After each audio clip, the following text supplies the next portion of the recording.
আসসালামু আলাইকুম। Cooking studio by BD মম চ্যানেলে আপনাদের স্বাগত। আজ তৈরি করে দেখাবো মাত্র 2 কাপ দুধ এবং পাউরুটি দিয়ে ভীষণ মজার একটি রেসিপি। যারা অল্প উপকরণে অল্প সময়ে সহজ এবং মজার রেসিপি তৈরি করতে চান তাদের জন্য আমি চেষ্টা করি বিভিন্ন ধরনের সহজ রেসিপি তৈরি করার জন্য। আজ শেয়ার করব খুবই সহজ এবং ভীষণ মজার একটি ডেজার্ট। আশা করছি আপনাদের অনেক ভালো লাগবে। পুডিংটা তৈরি করার জন্য প্রথমে আমি এখানে 4 পিস পাউরুটি নিয়েছি, আর এই পাউরুটির সাইডে যেই ব্রাউন অংশটা আছে সেটাকে আমি কেটে বাদ দিয়ে দিচ্ছি।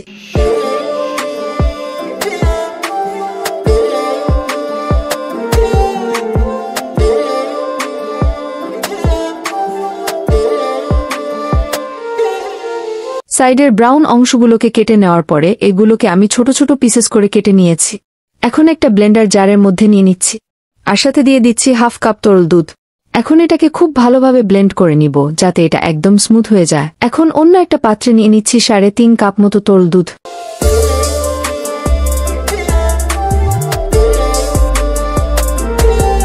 আর সাথে দিয়ে দিচ্ছি ব্লেন্ড করে রাখা পাউরুটির মিক্সচারটা, আর সেই সাথে দিয়ে দিচ্ছি 4 টেবিল চামচ কাস্টার্ড পাউডার।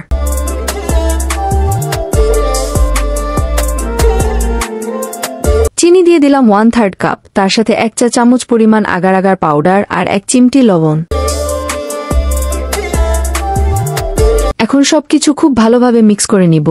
মিশিয়ে নেওয়ার পরে আমি প্যানটাকে চুলার উপরে বসিয়ে দিয়েছি। এখন চুলার আঁচটাকে মোটামুটি মিডিয়াম টু লোতে রেখে এটাকে অনবরত নেড়ে নেড়ে জাল করতে হবে। যেহেতু কাস্টার্ড পাউডার ইউজ করেছি তাই এটা খুব দ্রুত ঘন হয়ে আসবে।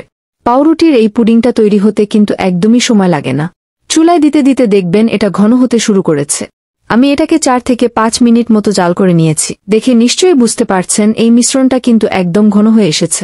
Last but not the least, এখানে ঘি দিয়ে দিলাম 3 চা চামচ। চাইলে আপনারা বাটারও ইউজ করতে পারেন।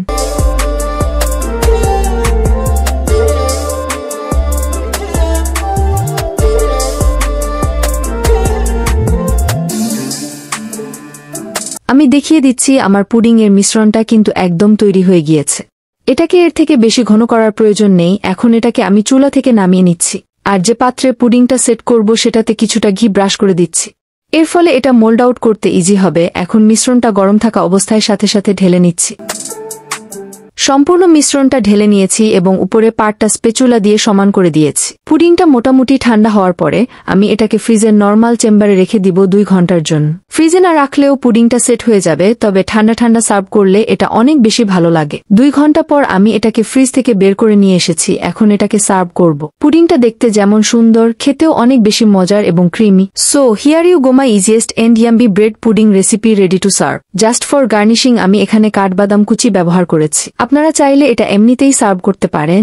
আজকের মতো এখানেই বিদায় নিচ্ছি। আবার কোনো নতুন রেসিপি নিয়ে চলে আসব ইনশাআল্লাহ। আবার দেখা হবে। সেই পর্যন্ত আল্লাহ হাফেজ। আসসালামু আলাইকুম।